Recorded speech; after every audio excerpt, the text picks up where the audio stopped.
सुप्रभात बच्चों, कैसे हैं आप? मैं उम्मीद करती हूँ कि आप अपने अपने घरों में स्वस्थ और सुरक्षित होंगे। हाँ जी, हमने हिंदी की पुस्तक उन्मेष का पहला पाठ कौन की कविता की कुछ पंक्तियाँ हमने उसका अनुवाद पढ़ा था और आज हम बाकी पंक्तियों का अनुवाद पढ़ेंगे। इस कविता में क्या कहा गया है? इस कविता में सुत मतलब बेटा अपनी माँ से प्रकृति की सुंदरता के बारे में पूछता है। बालक पूछता है अपनी माँ से कि ये सूरज में आग कहाँ से आई है? सूरज की किरणें धरती पर कैसे आती हैं? और बच्चा यह भी जानना चाहता है बेटा कि चांद में चांदनी कहाँ से आई? चांद की सफेद रोशनी धरती पर कैसे पहुंचती है? और चांद रात को ही क्यों चमकता है? इस तरह के प्रकृति को देखकर प्रश्न बालक अपनी माँ से करता है। जो जो चीज़ों को वो देखता जाता है उसे वह उससे संबंधित प्रश्न पूछता जाता है। पहले हमने पढ़ा था कि बालक पूछ रहा है आकाश में अनगिनत तारे कहाँ से आए, बादलों में वर्षा कहाँ से आई, और सूरज और चांद कहाँ से आए, और चिड़ियों को चहकना कहाँ से आया, चिड़ियों को आकाश में उड़ना किसने सिखाया। और आज हम पढ़ेंगे इसमें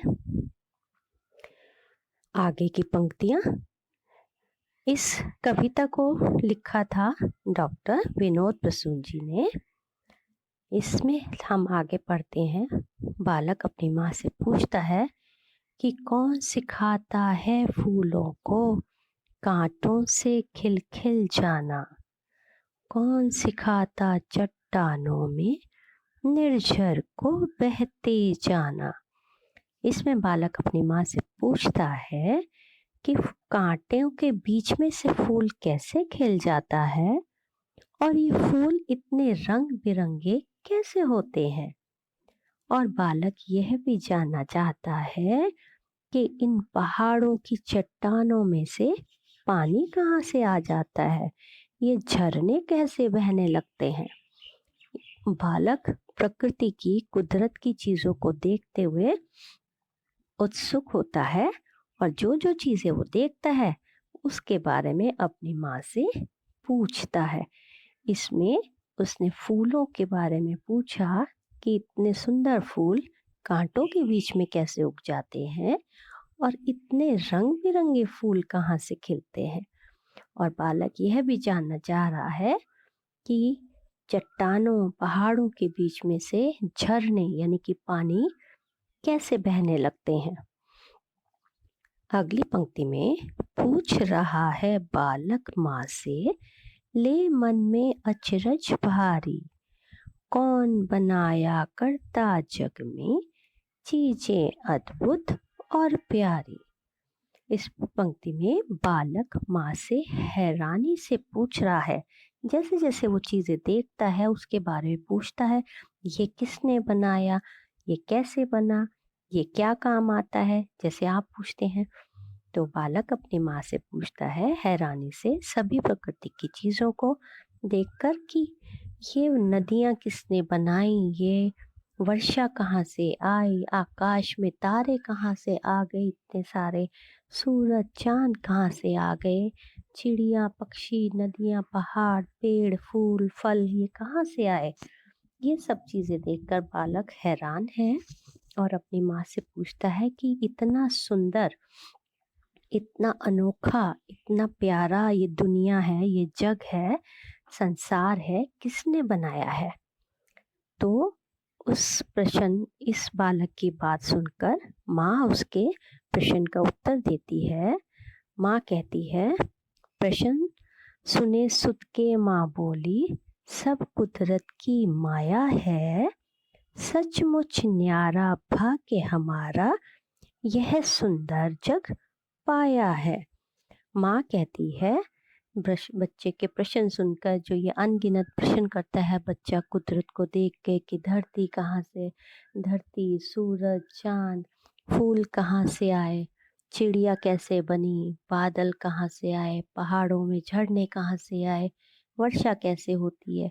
ये सब प्रश्नों के उत्तर देते हुए माँ कहती है यह सब कुदरत की माया है, यानी कुदरत का चमत्कार है। ये भगवान ने इतनी सुंदर दुनिया जो बनाई है तो उसका हम उस दुनिया को देख पा रहे हैं। सचमुच न्यारा भाग्य हमारा यह सुंदर जग पाया है कि हम बहुत ही भाग्यशाली हैं कि हम इस कुदरत को देख पा रहे हैं, इस संसार को देख पा रहे हैं और इसका उपयोग कर रहे हैं। इसको हम देख रहे हैं और इन चीज़ों का, जैसे सूरज की रोशनी, चांद की चांदनी, चिड़ियों की चहचहाहट, वर्षा है ना, बारिश, पहाड़ों से बहता पानी, ये सभी क्या है, हम इसका उपयोग कर रहे हैं। तो बालक को समझाते हुए माँ कहती है कि हम बहुत ही भाग्यशाली हैं जो इन चीज़ों का उपयोग हम कर रहे हैं। तो ये था हमारा इन पंक्तियों का अर्थ। अब हम इन पंक्तियों से संबंधित शब्द अर्थ करेंगे। सबसे पहला है निर्झर। निर्झर यानी कि झरना। अगला है अचरज। अचरज यानी आश्चर्य या हैरानी। जग। जग मतलब संसार। सुत। सुत मतलब बेटा। कुदरत। कुदरत यानी कि प्रकृति। माया। माया यानी कि चमत्कार। प्यारा। प्यारा यानी कि अनोखा। ये शब्द अर्थ हैं जो हमें याद करने हैं। एक बार दोबारा दोहराते हैं। निर्झर झरना, अचरज आश्चर्य या हैरानी, जग संसार, सुध बेटा, कुदरत प्रकृति, माया चमत्कार और न्यारा अनोखा। यह हमारे क्या हैं, ये इसके शब्द अर्थ है। ठीक है, और अब हम करेंगे इसके प्रश्न। प्रश्न है, टिमटिम कौन करते हैं? टिमटिम तारे करते हैं।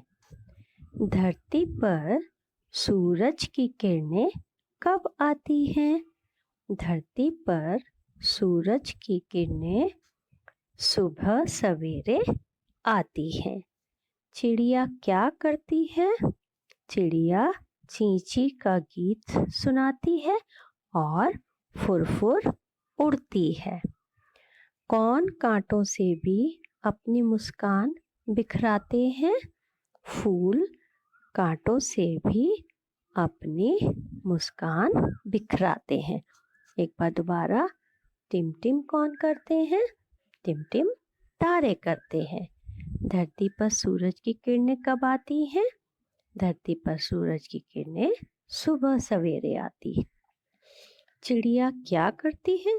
चिड़िया चींची का गीत सुनाती है और फुरफुर उड़ती है। कौन कांटों में से भी अपनी मुस्कान बिखारते हैं? फूल कांटों से भी अपनी मुस्कान बिखेरते हैं। अगले प्रश्न है, सुबह के समय धरती का रूप कैसा दिखाई देता है? सुबह के समय धरती का रूप मनमोहक दिखाई देता है। चंदा जब आकाश में होता है तब धरती कैसे दिखाई देती है? चंदा जब आकाश में होता है तो धरती श्वेत चांदनी सी चमकती दिखाई देती है। चिड़ियों को कुदरत ने क्या सिखाया है? चिड़ियों को कुदरत ने चींची करना और फुरफुर अड़ना सिखाया है। ठीक है, कविता में भाग्य को न्यारा क्यों कहा गया है? कुदरत के मनमोहक और अद्भुत रूप को देखकर और अनुभव करके भाग्य को न्यारा बताया गया है। तो ये हमारे थे प्रश्न। अब हम पढ़ते हैं पठित गद्यांश। पठित गद्यांश यानी कि जो इस कविता में से ही या बुक का लेसन में से ही हम लेते हैं पंक्तियां और उससे संबंधित हम प्रश्न करते हैं। इसमें है, कौन सिखाता है फूलों को कांटों से खिल खिल जाना, कौन सिखाता चट्टानों में निर्झर को बहते जाना। अब प्रश्न होते हैं इससे, ये पंक्तियां तो हमने पढ़ी थी, तो इसमें प्रश्न बनता है इस कविता के कवि का नाम बताओ। तो आपको इसका नाम पता होना चाहिए। इस कविता के कवि का नाम डॉक्टर विनोद प्रसून है। इस पंक्ति में निर्झर का क्या अर्थ है? इस पंक्ति में निर्झर का अर्थ झरनों से है। इससे संबंधित, जैसे ये तो इस पंक्ति से संबंधित हुआ, इसके अलावा भी पूरी जो आपके ये कविता है उसका अर्थ आपको आना चाहिए और उसमें से कोई भी प्रश्न पूछा जा सकता है। जैसे फूलों का विलोम क्या है? कांटे। ऐसा भी प्रश्न पूछा जा सकता है। तो आपको उसका अच्छे से ज्ञान होना चाहिए और शब्द अर्थों को आपको अच्छे से याद भी करना है। ठीक है, तो ये तो थी हमारी आज का पठित गद्यांश कि इसमें इसके प्रश्न कौन से हैं और कवि के हमेशा नाम आपको याद होना चाहिए।